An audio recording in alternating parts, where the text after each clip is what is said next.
भारत एक ऐसा देश है जहां अध्यात्म में आस्था रखने वाले लोग बसते हैं। इसके साथ ही भारत मंदिरों का देश है। यहाँ कई ऐसे विशिष्ट धाम है जहाँ पर भक्तों का तांता हमेशा लगा रहता है। इन्हीं मंदिरों में से 12 मंदिर भगवान शिव के 12 ज्योतिर्लिंग है। आइए आपको इस वीडियो में हम इन 12 ज्योतिर्लिंग के दर्शन करवाएंगे। साथ ही साथ हम इन 12 ज्योतिर्लिंगों की यहाँ पर विराजने की संपूर्ण कथा भी आपको सुनाएंगे। आप इस वीडियो को पूरा जरूर देखें। इस वीडियो को बिना स्किप किए भगवान शिव के 12 ज्योतिर्लिंगों के दर्शन का लाभ उठाएं। नमस्कार दोस्तों, आप देख रहे हैं D2 फैक्ट यूट्यूब चैनल। दोस्तों, जहाँ जहाँ भगवान शिव के ज्योतिर्लिंग है वहाँ पर भगवान शिव एक ज्योति के रूप में प्रकट हुए थे। इन्हीं 12 ज्योतिर्लिंगों में से सबसे पहला है सोमनाथ ज्योतिर्लिंग। सोमनाथ ज्योतिर्लिंग भारत के गुजरात में स्थित है। यह ज्योतिर्लिंग गुजरात के सौराष्ट्र नामक क्षेत्र में है। माना जाता है कि यह पृथ्वी का पहला ज्योतिर्लिंग है।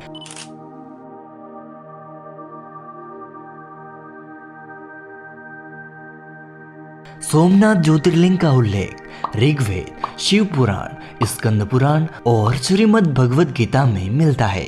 इससे अनुमान लगाया जा सकता है कि यह मंदिर कितना पुराना है।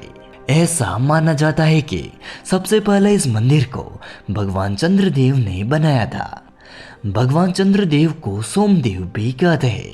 इन्हीं के नाम पर इसे सोमनाथ महादेव मंदिर के नाम से जाना जाने लगा। दोस्तों, सोमनाथ मंदिर को मोहम्मद गजनबी ने तकरीबन 16 बार आक्रमण कर इसे खंडित किया था, लेकिन इसे 16 ही बार फिर से बनाकर खड़ा किया गया। अंतिम बार सोमनाथ मंदिर का निर्माण लौह पुरुष सरदार वल्लभ भाई पटेल ने करवाया था। नंबर 2, मल्लिकार्जुन ज्योतिर्लिंग।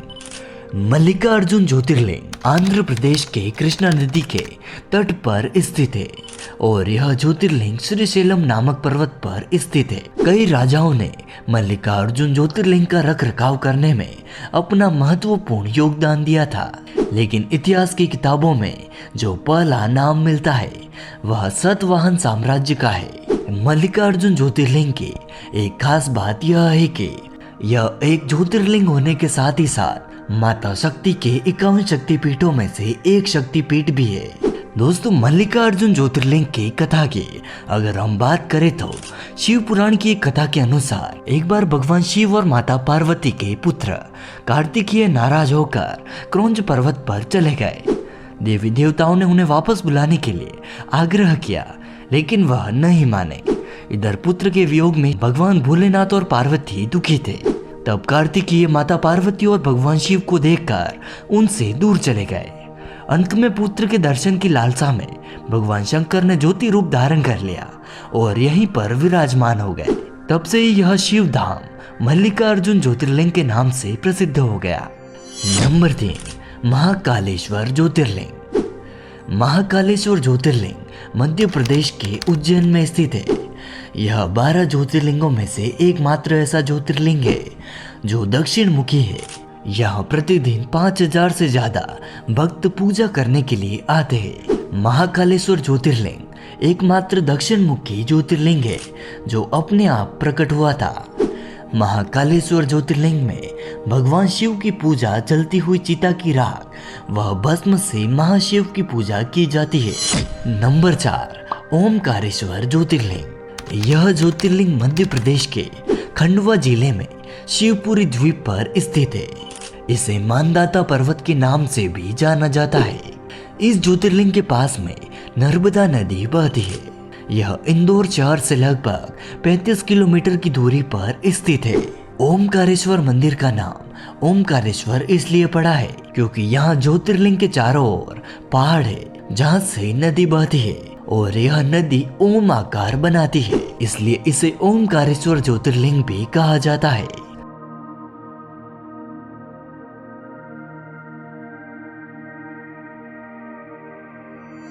नंबर 5, केदारनाथ ज्योतिर्लिंग। केदारनाथ ज्योतिर्लिंग उत्तराखंड में स्थित है। दोस्तों, केदारनाथ ज्योतिर्लिंग पूरे विश्व में सबसे अधिक लोकप्रिय ज्योतिर्लिंग है। यहाँ पर विश्व भर से लाखों लोग भगवान केदारनाथ के दर्शन के लिए आते हैं।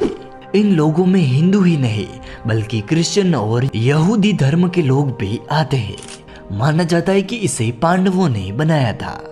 दोस्तों, द्वापर युग में महाभारत युद्ध में जीत हासिल करने के बाद पांडव अपने भाइयों की हत्या के पाप से मुक्ति पाना चाहते थे। पाप से मुक्ति पाने के लिए पांडव शिव जी को खोजते हुए हिमालय पहुंच गए, लेकिन भगवान शिव उनसे नाराज थे, इसलिए वह अंतर्ध्यान हो गए और केदार घाटी में चले गए। पांडव भी उनके पीछे पीछे केदार घाटी पहुंच गए। जब भगवान शिव को यह ज्ञात हुआ तो उन्होंने एक बैल का रूप ले लिया, लेकिन उस बैल को भीम ने पहचान लिया। महादेव जो कि बैल के रूप में थे, वह पांडवों को देख धरती में समाने लगे, लेकिन भीम ने उनकी पूंछ को पकड़ लिया, जिससे उस बैल का आधा शरीर धरती से बाहर रह गया। महादेव पांडवों के अथक प्रयासों और भक्ति को देख प्रसन्न हुए और उन्हें दर्शन दिए। केदारनाथ में जिस शिवलिंग की पूजा की जाती है वह उसी बैल का आधा भाग है, जिसे केदारनाथ में शिवलिंग के तौर पर पूजा जाता है। ऐसा भी माना जाता है कि केदारनाथ मंदिर का निर्माण आदि शंकराचार्य ने करवाया था।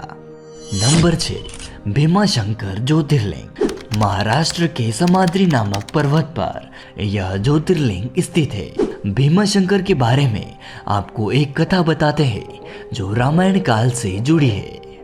जब भगवान राम ने कुंभकर्ण का वध किया था, तब कुंभकर्ण की कर्कटी नामक पत्नी के पुत्र भीम को कर्कटी ने देवताओं से दूर रखने का निश्चय किया था। जब भीम को पता चला कि देवताओं ने उसके पिता का वध किया था, तब उसने बदला लेने के लिए ब्रह्मा जी की तपस्या की थी और महान बलशाली होने का वरदान मांगा था। इसी कारण उन्होंने कामरूपेक्ष नामक राजा को बंदी बनाकर काल कोठरी में डाल दिया था, लेकिन वह राजा शिव जी के परम भक्त थे। भीम ने कहा कि तुम मेरी पूजा करो, लेकिन कामरूपेक्ष ने ऐसा करने से मना कर दिया और भीम ने कामरूपेक्ष को मारने की कोशिश की। तभी भगवान शिव ने वहां पर प्रकट होकर भीम का वध कर दिया। इसके बाद देवताओं ने उसी स्थान पर भगवान शिव की पूजा करी और एक ज्योतिर्लिंग के रूप में निवास करने को कहा। तब से इस ज्योतिर्लिंग का नाम भीमाशंकर ज्योतिर्लिंग पड़ गया। नंबर 7, भगवान काशी विश्वनाथ ज्योतिर्लिंग। भगवान विश्वनाथ ज्योतिर्लिंग उत्तर प्रदेश के वाराणसी शहर में स्थित है। वाराणसी पूरे भारत की धार्मिक राजधानी भी मानी जाती है। विश्वनाथ ज्योतिर्लिंग को काशी विश्वनाथ भी कहा जाता है और यह मान्यता है कि जब इस पृथ्वी का निर्माण हुआ था, तब सूर्य की पहली किरण काशी पर ही गिरे थे। औरंगजेब ने कई बार इस मंदिर को तोड़ने की कोशिश करी और इसके आसपास के सारे छोटे छोटे मंदिरों को भी तोड़ा था और बाद में वहां पर एक मस्जिद का निर्माण कराया था। वही मस्जिद आज ज्ञानवापी मस्जिद के नाम से जानी जाती है।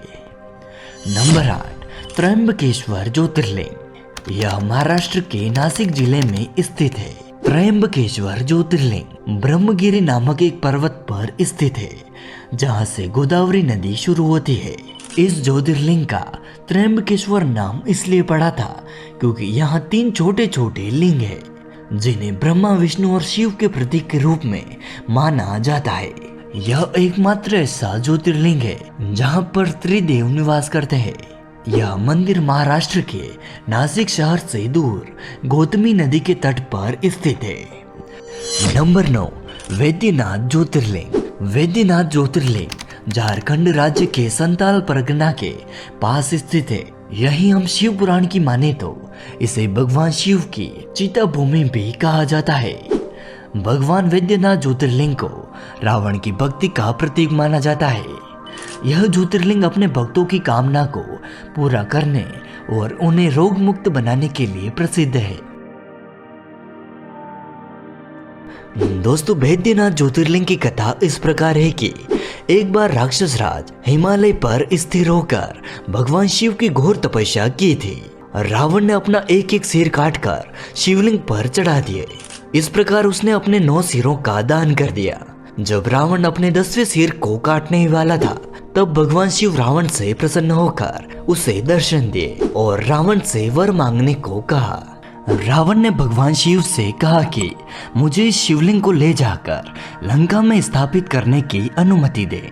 महादेव ने रावण को इस प्रतिबंध के साथ अनुमति प्रदान कर दी कि यदि इस शिवलिंग को ले जाते समय रास्ते में धरती पर रख दिया गया तो यह वहीं पर स्थापित हो जाएगा। जब रावण शिवलिंग को लेकर चला तो मार्ग में चिता भूमि में ही उसे लघु शंका करने की प्रवृत्ति हुई। उसने उस शिवलिंग को एक अहीर को पकड़ा दिया। इधर शिवलिंग भारी होने के कारण उस अहीर ने उसे भूमि पर रख दिया और वह शिवलिंग वहीं पर अचल हो गया। वापस आकर रावण ने काफी जोर लगाकर उस शिवलिंग को उखाड़ना चाहा, किंतु वह असफल हो गया। अंततः वह निराश होकर वहां से चला गया। इसके बाद भगवान ब्रह्मा और भगवान विष्णु ने सभी देवताओं के साथ मिलकर वहां पर उस शिवलिंग की विधि विधान से पूजा की और इसके बाद से यह शिवलिंग वहीं पर स्थापित हो गया। नंबर 10, नागेश्वर ज्योतिर्लिंग। दोस्तों, नागेश्वर ज्योतिर्लिंग गुजरात में स्थित है और गुजरात के यहाँ बड़ोदरा क्षेत्र के गोमती द्वारिका के निकट यह मंदिर स्थित है। दोस्तों, यह मंदिर द्वारिकापुरी से तकरीबन 17 किलोमीटर की दूरी पर स्थित है। नागेश्वर ज्योतिर्लिंग में भगवान शिव की 80 फीट ऊंची मूर्ति है। इस ज्योतिर्लिंग के लिए संस्कृत में एक श्लोक भी कहा गया है कि वैद्यनाथं चिताभूमे नागेशम दारुका वने, जिसमें इस ज्योतिर्लिंग का संबंध दारुका और उसके पति दारुक से बताया जाता है। नंबर 11, रामेश्वरम ज्योतिर्लिंग। रामेश्वरम ज्योतिर्लिंग तमिलनाडु के रामनाथ में स्थित है। भगवान राम द्वारा बनाया गया राम सेतु भी वहीं पर स्थित है। दोस्तों, रामेश्वरम ज्योतिर्लिंग रामायण काल का है। आज भी माना जाता है कि आज के समय में जो रामेश्वरम मंदिर में 24 पानी के कुएं हैं, वह खुद भगवान श्री राम ने अपने तीरों से बनाए थे ताकि वे अपने वानर सेना की प्यास बुझा सके। रामेश्वरम मंदिर के पास ही भगवान राम और विभीषण की पहली बार मुलाकात हुई थी। ऐसा माना जाता है कि रावण को मारने के लिए जो ब्रह्म हत्या का पाप भगवान राम को लगा था, उसके दोष से मुक्त होने के लिए भगवान राम ने यहाँ पर शिव की आराधना की थी, जिसके लिए शिवलिंग लाने के लिए हनुमान जी को भेजा था। लेकिन जब हनुमान जी समय पर शिवलिंग लेकर नहीं पहुंचे तो माता सीता ने रेत को अपनी मुट्ठी में बांधकर अपने हाथों से शिवलिंग बनाया था और भगवान राम ने इसी शिवलिंग की पूजा की थी। बाद में हनुमान जी द्वारा लाए गए शिवलिंग को भी वहीं पर स्थापित कर दिया। लेकिन भगवान श्री राम ने हनुमान जी को यह वरदान दिया कि भविष्य में सबसे पहले हनुमान जी द्वारा लाए गए शिवलिंग की ही पूजा की जाएगी।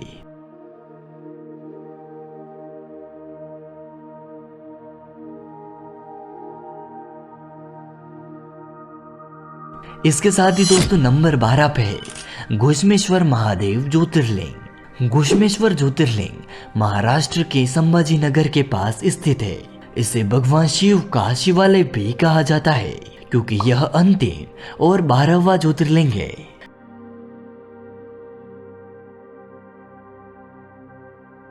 दोस्तों, श्री घुश्मेश्वर ज्योतिर्लिंग के विषय में पुराणों में यह कथा वर्णित है कि दक्षिण देश में देवगिरी पर्वत के निकट सुधर्मा नामक एक अत्यंत तेजस्वी तपोनिष्ठ ब्राह्मण रहता था। दोनों में परस्पर बहुत ही प्रेम था। उनमें किसी प्रकार का कोई कष्ट उन्हें नहीं था, लेकिन उन्हें कोई संतान नहीं थी। ज्योतिष गणना से यह पता चला था कि सुदेहा कभी गर्भवती नहीं हो पाएगी। सुदेहा संतान की बहुत ही इच्छुक थी। उसने सुधर्मा से अपनी छोटी बहन से दूसरा विवाह करने का आग्रह किया।